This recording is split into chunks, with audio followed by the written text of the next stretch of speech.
60s. Sunday and Sunday night, partly cloudy. A 50% chance of showers and thunderstorms. Highs in... When you need help setting up your ham radio, who do you call? Luckily, I know a guy. James?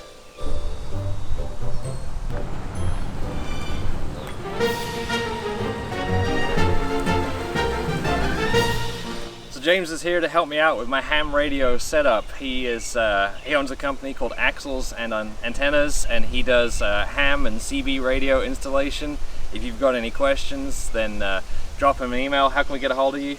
info@axlesandantennas.com. And he's based out of, or close to Knoxville, Tennessee. Knoxville, Tennessee. So I'm going to work on the 4Runner today. He's helping me out. As we go through this whole build process, I'm going to have an entire parts list showing you what things we used, and that'll be at revereoverland.com/radio, so check that out. The faceplate for the ham radio is on a custom ram mount in the windshield, and coming out of it I have two flat cables. The black one that you see back there goes to the main ham radio unit.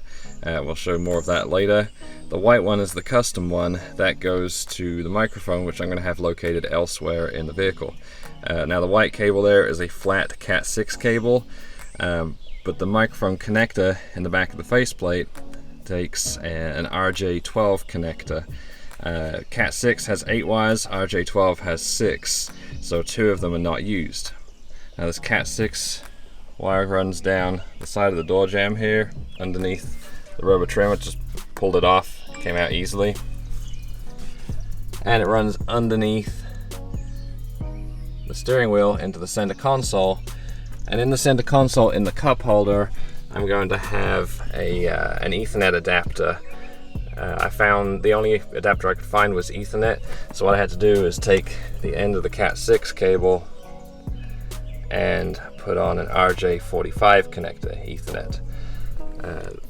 That meant I also had to cut the end of the microphone wires and put on an RJ45 connector on there. And again, the microphone has 6 connections, where the RJ45 has 8, so I just left the outer 2 not connected. To put this in the cup holder, I want it to go in the coin plate, or the coin tray, so I had to make a cut underneath where the coin tray is. In order to get to that, I had to put the vehicle in drive, so I turned it off, put the parking brake on, chucked the wheels, stuck it in drive, and cut away. Now I'm going to work on putting the adapter into the coin tray. The Ethernet adapter I bought requires a 1-inch hole to be drilled. I used a step bit to drill the 1-inch hole through the coin tray. So now what I have to do is drill through the screw hole there and the screw hole there using a 7/64 drill bit.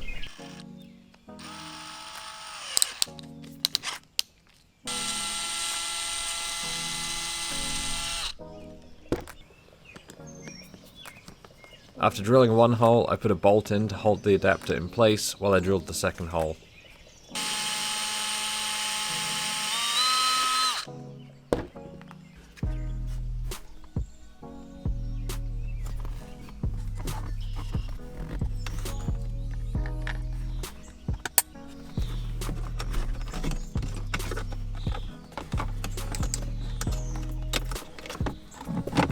The final result is an unobtrusive mic connection that's out of the way and looks clean when the mic isn't in use.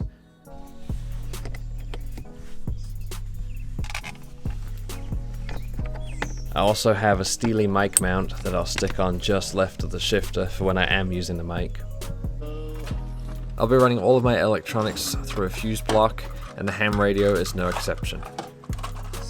So we're just going to use these lugs for 10-12 gauge wire, and then we got our length of battery wire here.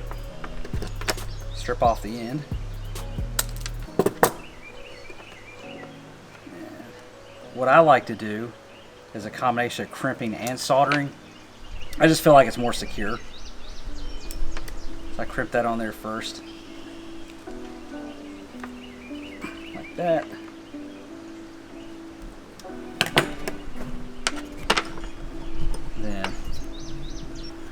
Using some good silver rosin core solder here.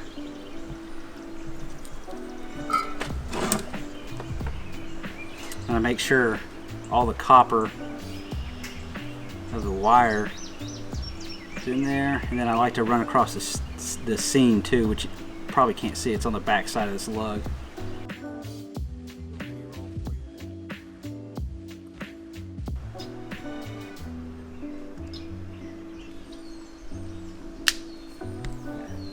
This will connect to the positive side of this fuse bus, and this one will go to the ground side. This will go to the firewall or just a chassis part of your vehicle, and this will connect directly to the positive side of your battery through a fuse system itself. I mounted the fuse block to the body right behind the fuse box using self-tapping screws.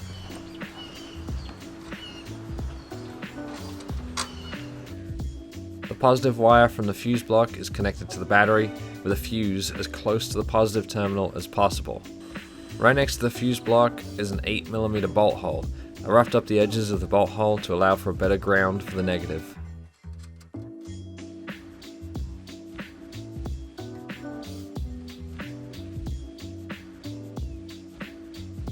If I end up adding more accessories to this in the future, I'll probably do a thicker gauge wire from the battery to the fuse block. So we're going to run the power from the fuse block here through this rubber gasket at the back into the vehicle. Yep. This grommet hole is approximately, it's somewhere up here. And then with that tool, now this will cut your padding material. Are you fine with that? Yeah, that's fine. Okay. Yep, I see it. Okay.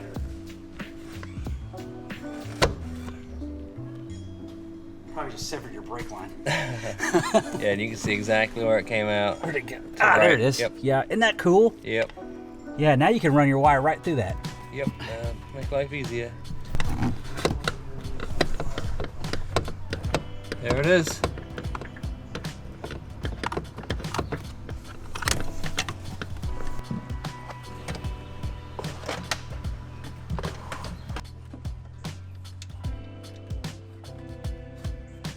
Let me just peek under here real quick.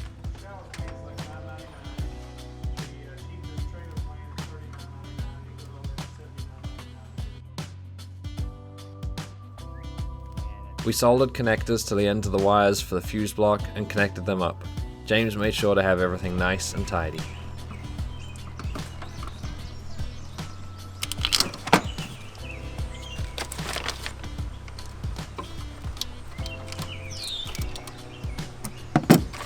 It's very tidy. We soldered the wiring harness that came with the radio onto the other end of the wires going into the vehicle.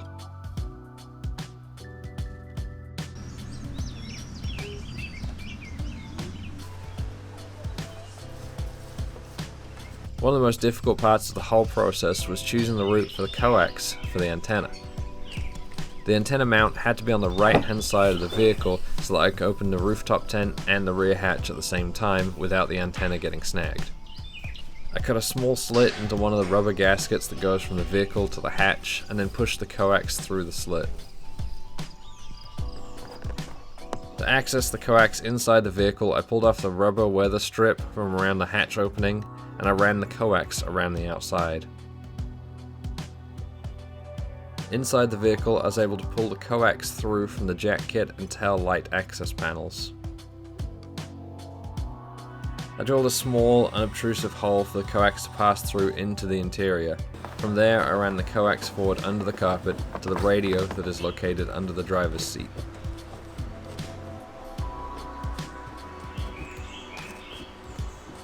To connect to the radio, I needed to solder on a PL259 connector. We're going to put this reducer and this to fit it up with this PL259 onto your RG58 AU coax here. There's a lot of different ways to do this, but this is the way that I do it. always make sure you have those two pieces on before you put that on. And so what this braid is supposed to do is kind of go around this reducer, not over the threads, just this part right here. So we're going to try to peel it back. Sometimes it works out like that. Sometimes you have to like deconstruct the braid. So this reducer is threaded, so it's going to thread on the inside this insulator. We do not, absolutely do not want the center conductor touching the outer portion of this barrel. We'll want to cut a little bit of an offset, so about 1/4 of an inch, between an 1/8 and 1/4 off, or leaving the insulation down here on the bottom.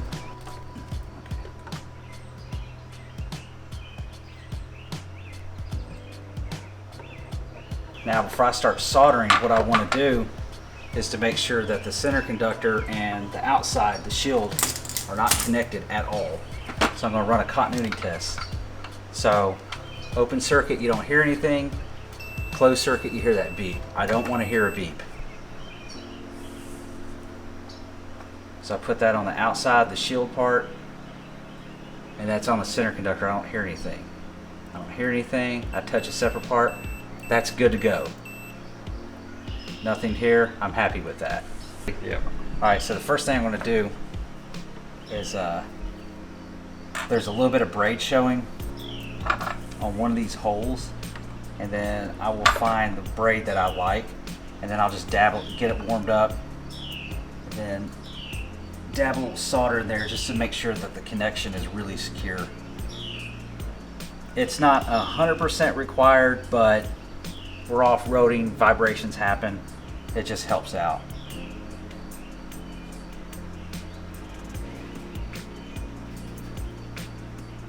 That. Okay, now for the center. So what I try to do is pin the center conductor up with the center wire,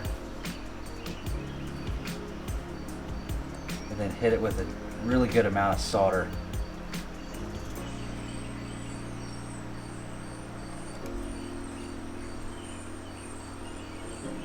And you want to make sure that the solder is actually connected to the center conductor of both the PL259 and the center conductor of the wire. Okay, I don't get any readings whatsoever from the center conductor. Center conductor to shield is fine. Center conductor to center of the wire, continuity, we're good to go. The final step, once everything is installed and connected, is to tune the antenna. With an incorrect tuning, you can lose transmission power or even fry the radio. Luckily, James has some excellent equipment for this. Alright, so what we're going to do now is test the measurement of the antenna that we installed. And the first thing I want to do with this antenna analyzer is I'm going to set the frequency to the center of that 2-meter ham radio band, which would be, since the 2-meter band spans from 144 to 148 megahertz, we're going to set it here at 146, which is the center of it. Hit OK there, and then I'm going to set the range, and I want it just outside the band edges, so I'm going to set it at, instead of 4 megahertz bandwidth, I'm going to set it at 5 megahertz, or in this case it's going to look like 5,000 kilohertz. Same thing. Hit OK, and then this bar graph is going to show me when I hit start, it's going to show me the usable bandwidth. Okay, so what I'm seeing here is that at the just outside of the 2-meter band, so about 143.5 megahertz, it's just under 1.5 SWR, 1.5 to 1 SWR, and all the way up here, just outside of 148 megahertz, 148 megahertz, it is even lower. So at this point, my professional opinion, with all the experience, I wouldn't even make an adjustment on this. It being a dual band antenna, we want to see what it would look like in the middle of the 440 megahertz frequency range. So we'll make that adjustment, go actually we'll call it 430, hit OK, and we'll set our range to about 25 megahertz. Hit OK, hit start. You can see it crawling across there.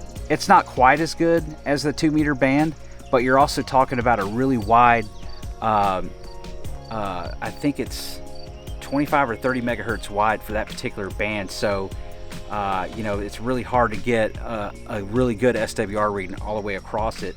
But a lot of times overlanders don't really venture into that particular band, so it's not something that I'm terribly concerned with.